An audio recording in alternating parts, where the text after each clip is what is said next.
আসসালামু আলাইকুম ওয়া রাহমাতুল্লাহি ওয়া বারাকাতুহ। বন্ধুগণ, আমি শাকাওয়াত আল রাওয়াবি বিডি থেকে বলতেছি। আপনাদের সাথে একটা জিনিস শেয়ার করি, সেটা হলো মানুষ মানহুস। যার মান আছে, হুঁশ আছে, তাকে মানহুস বলা হয়।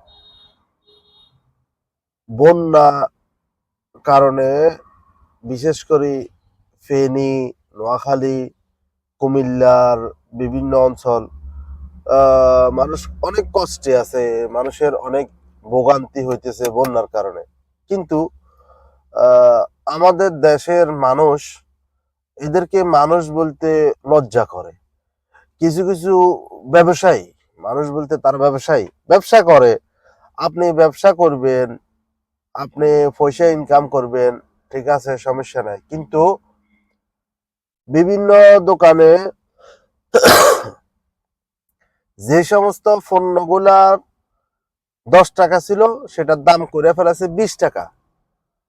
আরে ভাই, এক বস্তা চিয়া ছিল 1200 থেকে 1300 টাকা, সেটা হয়েছে 1800 টাকা।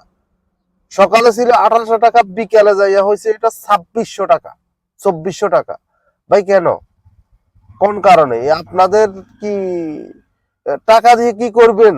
মানুষ বাঁচতেছে না, মানুষ খাইতে পাইতেছে না, মানুষের ভোগান্তি, মানুষের কষ্ট। আপনি কেমন মানুষ হইলেন? আপনার মনুষ্যত্ব কোথায়? আপনার টাকা দিয়ে কি করবেন? কত টাকার প্রয়োজন একজন মানুষ চলার জন্য? কত টাকার প্রয়োজন? আপনারা এরকম কেন করেন? কেন আপনারা বুঝেন না? আপনার এই টাকা আপনার সাথে কবরে যাবে না, আপনার এই টাকা যাবে না কবরে। ইন্নামাল আমালু বিন্নিয়া। আপনি যদি নিয়ত করেন যে আপনি নিজে যাইতে পারতেছেন না বন্যা প্রবণ এলাকায়, ওই সমস্ত আপনি নিয়ত করছেন যে আমার কাছে 10 কেজি আটা আছে, 10 কেজি চিড়া আছে, 10 কেজি গুড় আছে, আমি এগুলা আগে যদি 20 টাকা বিক্রি করতাম কেজি, আমি এখন 18 টাকা বিক্রি করবো। আমি 20 টাকায় বিক্রি করি, অন্তত পক্ষে এই খেদমতটুকু করেন। আপনি কেন এটার দাম বাড়াইয়া আপনি 20 টাকা জিনিস 40 টাকায় নিয়ে যাবেন, 50 টাকা নিয়ে যাবেন? ভাই, এটা তো জুলুম, এটা তো জুলুম। জুলুম আল্লাহ সহ্য করবে না। দেখেন নাই কয়েকদিন আগে জুলুমকে আল্লাহ কিভাবে ধূলিসাৎ করে দিছে? ফালানোর পথ পায় না। ভাই, আপনারটা হয়তো এত বড় হবে না, আপনারটা হয়তো ছোট হবে, কিন্তু সহ্য করতে পারবেন না। আপনার এই টাকা থাকবে না, আপনার এই টাকা চলে যাবে ইনশাআল্লাহ। ঠিক আছে? আপনার এই টাকা থাকবে না, টাকা আপনার জন্য অপেক্ষা করবে না, টাকা চলে যাবে। ভাই, এই জুলুম কেন করতেছেন আপনারা? জুলুমের সীমা থাকা দরকার। আপনার আপনার নাম মানুষ, আপনার কাছে হোশ নাই।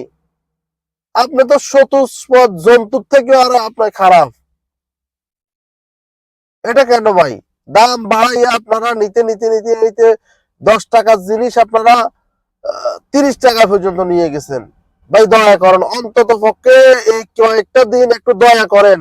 যারা আত্মীয় স্বজনের জন্য কিছু কিনতেছে, কিংবা ত্রাণ দেওয়ার জন্য কিনতেছে, কিংবা গিফট হাদিয়া দেওয়ার জন্য কিনতেছে, ভোগান্তিতে আছে মানুষ ভাই, ভোগান্তিতে আছে। আপনারা আপনার গোডাউনে মাল রাখছেন, আপনি মানুষকে দিতেছেন না। ভাই, এটা উচিত না, এটা হইতেছে না। একটু ভয় করেন, একটু ভয় করেন আল্লাহকে। আল্লাহ হাফেজ ভাই, দোয়া করবেন।